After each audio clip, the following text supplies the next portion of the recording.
नमस्कार दोस्तों, मैं रत्ना मिश्रा के इस चैनल में आपका स्वागत करती हूँ।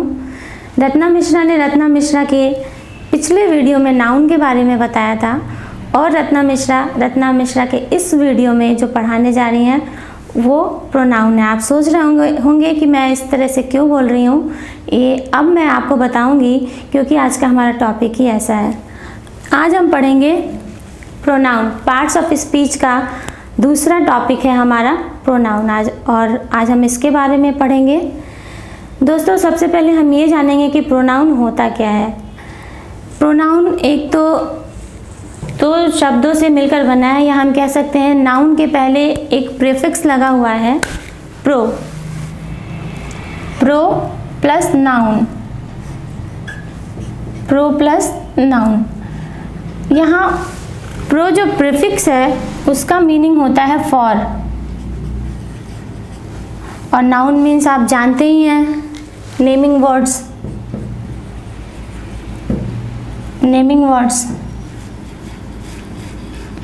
मीन्स फॉर मीन्स के लिए, मतलब कि नाउन के लिए जिन वर्ड्स का यूज़ करते हैं उन्हें हम प्रोनाउन कहते हैं। जैसा कि प्रोनाउन के नाम से भी स्पष्ट है और हम इसकी डेफिनेशन भी देख लेते हैं। A pronoun is a word used in place of a noun to avoid repetition and make sentences easier to understand. Pronoun का यूज़ हम क्यों करते हैं दोस्तों? ताकि जैसा मैंने अभी आपको अपना इंट्रोडक्शन अभी दिया था इस वीडियो में, मैं रत्ना मिश्रा के चैनल में आपका स्वागत करती हूँ। तो ये जो बार बार मैं रत्ना मिश्रा बोल रही थी, तो बार बार इस रत्ना मिश्रा को रिपीट कर जो मुझे करना पड़ रहा था, अगर हम प्रोनाउन का यूज़ करें तो हम इस तरह के रिपीटिशन से बच सकते हैं। जैसे मैंने एक एग्जाम्पल लिखा है, Riju is a girl, Riju lives in Delhi, Riju does Riju's homework daily. यहाँ रिजू एक लड़की का नाम है, ये नाउन है। अब हर सेंटेंस में हम रिजू के बारे ही में कह रहे हैं और बार बार रिजू को रिपीट कर रहे हैं। Riju is a girl, Riju lives in Delhi, Riju does Riju's homework. तो अगर हम इस तरह से बात करते हैं तो ना तो सुनने में अच्छा लगता है, और जब बड़े सेंटेंसेस रहेंगे तो वहाँ बहुत ही कन्फ्यूज़न भी हो जाता है। इसलिए हम इस तरह की रिपीटेशन को दूर करने के लिए, अवॉइड करने के लिए इस तरह की रिपीटेशन को हम प्रोनाउन का यूज़ करते हैं। तो यहाँ पे है रिजू की जगह हम क्या यूज़ कर सकते हैं? Riju is a girl. दूसरे सेंटेंस में भी रिजू है, तो हम यहाँ रिजू की जगह पे शी का यूज़ करते हैं, शी।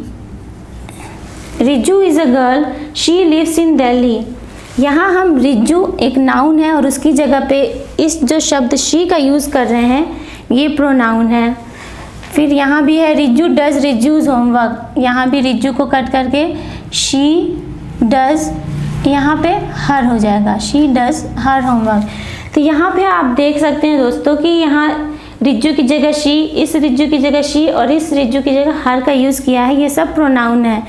तो प्रोनाउन क्या होता है? प्रोनाउन वो शब्द होते हैं जो हम नाउन की जगह पे यूज़ करते हैं। सिर्फ रिपीटिशन को अवॉइड करना ही प्रोनाउन यूज़ करने का एक कारण नहीं है। प्रोनाउन को यूज़ करने के और कई भी कारण हैं। पहला कारण तो यही है कि हमें बार बार उस नाउन शब्द को रिपीट ना करना पड़े। दूसरा कारण क्या है दोस्तों? कई बार ऐसा होता है कि हम नाउन के बारे में जब जान नहीं रहे होते हैं, उस कंडीशन में भी हमें प्रोनाउन का यूज़ करना पड़ता है। जैसे अगर कोई दरवाजे पर नॉक कर रहा है तो हम पूछते हैं कि हु इज़ नॉकिंग, कौन नॉक कर रहा है। तो यहाँ हु जो है ये भी एक प्रोनाउन है, और इसका हम यूज़ कर रहे हैं क्योंकि हमें पता नहीं है कि दरवाजे पे कौन है, कोई मेल है या फीमेल है, कोई पर्सन है या एनिमल है। तो जब हम नाउन की आइडेंटिफिकेशन को नहीं जान रहे होते हैं तो उस कंडीशन में भी हम नाउन का यूज़ करते हैं। हम ये भी कह सकते हैं कि someone is knocking at the door. तो यहाँ समवन, उस नाउन को जो नॉक कर रहा है डोर पे, उसे हम नहीं जानते हैं, तो उसकी जगह पे हम, उस नाउन की जगह पे हम समवन शब्द का भी यूज़ करते हैं जो कि एक प्रोनाउन है। कई बार ऐसा होता है दोस्तों कि जब हम किसी नाउन के बारे में जान रहे होते हैं, उनका नाम जान रहे होते हैं, तो भी हम उनकी नाम की जगह पे हम कोई प्रोनाउन यूज़ करते हैं, जैसे मान लो कि हमारे घर में हमारे एल्डर्स हैं, पेरेंट्स हैं, या बाहर हमारे कोई बॉस हैं या टीचर्स हैं, तो हम उनका नाम जानते भी हैं तो भी हम उनका नाम लेकर नहीं बुलाते हैं और उसकी जगह पे दूसरा प्रोनाउन को यूज़ करते हैं। जैसे कि क्लास में अगर किसी बच्चे को पूछना है टीचर से, अगर टीचर का नाम पता भी है तो वो ये नहीं कहेगा कि पंकज मिश्रा आप मुझे वापस इसको समझाएं, वो यही कहेगा कि सर आप वापस इसे समझा सकते हैं क्या। तो यहाँ जो आप शब्द है वो भी एक प्रोनाउन है। इस तरह से प्रोनाउन का जो यूज़ होता है इसको हम करते हैं to avoid repetition and make sentences easier to understand, ताकि जो सेंटेंस है वो समझने में आसान बन सके, बार बार नाउन के प्रयोग को रोका जा सके। यहाँ पे एक और बात ध्यान देने योग्य है, the word that a pronoun replaces is called the antecedent of the pronoun. The antecedent and the pronouns must agree in terms of number and gender. Means जिस नाउन की जगह पे हम प्रोनाउन को यूज़ करते हैं उस नाउन को हम उस प्रोनाउन का एंटीसीडेंट कहते हैं। ये जो हमारा एग्जाम्पल है, इस एग्जाम्पल में जो हमारा नाउन है वो है रिज्जू, और इस नाउन की जगह पे हम शी का हमने यूज़ किया है। तो यहाँ पे शी का यूज़ हमने रिज्जू के लिए किया है, तो रिज्जू इस प्रोनाउन का एंटीसीडेंट होगा। रिज्जू जो शब्द है वो इस प्रोनाउन का एंटीसीडेंट होगा। सेकंड सेंटेंस कह रहा है कि the antecedent and the pronouns must agree in terms of numbers and gender. इसका क्या मीनिंग है? इसका मतलब ये है दोस्तों कि जिस प्रोनाउन का हम यूज़ कर रहे हैं वो प्रोनाउन और जो एंटीसीडेंट है, मीन्स जिस नाउन के लिए हम उस प्रोनाउन का यूज़ कर रहे हैं उसका नंबर और जेंडर सेम होना चाहिए। मीन्स जो नंबर और जेंडर नाउन का होगा, प्रोनाउन का यूज़ जो हम करेंगे उसका भी नंबर और जेंडर उस एंटीसीडेंट के अनुसार ही, यानी उस नाउन के अनुसार ही होना चाहिए जिसके लिए हम वो प्रोनाउन प्रयोग कर रहे हैं। जैसा कि हम इस एग्जाम्पल में देखते हैं कि रिज्जू जो नाउन है सिंगुलर पर्सन है और फेमिनिन जेंडर है, तो इसलिए हमने जो प्रोनाउन शी यूज़ किया है यहाँ पे ये भी सिंगुलर पर्सन में होगा और इसका जो जेंडर होगा वो भी फेमिनिन जेंडर ही होगा। और अब हम इसे चेंज करके भी देख सकते हैं। अगर मैं यहाँ पे अपने एग्जाम्पल में थोड़ा सा चेंजेस करके ये लिखूँ कि Neha and Rijju, Neha and Rijju are girls, Neha and Rijju are girls. तो अब हमारा अब यहाँ हम देखेंगे कि हमारा जो नाउन है ये सिंगुलर ना होके डबल हो गया, मतलब प्लूरल हो गया। पहले सिर्फ रिज्जू सिंगुलर नाउन था तो हमने जो प्रोनाउन यूज़ किया था वो भी सिंगुलर पर्सन का था, सिंगुलर पर्सन प्रोनाउन था और फेमिनिन जेंडर था।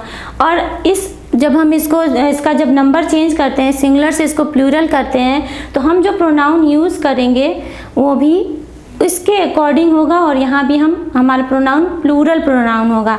तो क्या हो जाएगा, Neha and Rijju are girls, they live in Delhi, फिर यहाँ वापस they do their homework daily.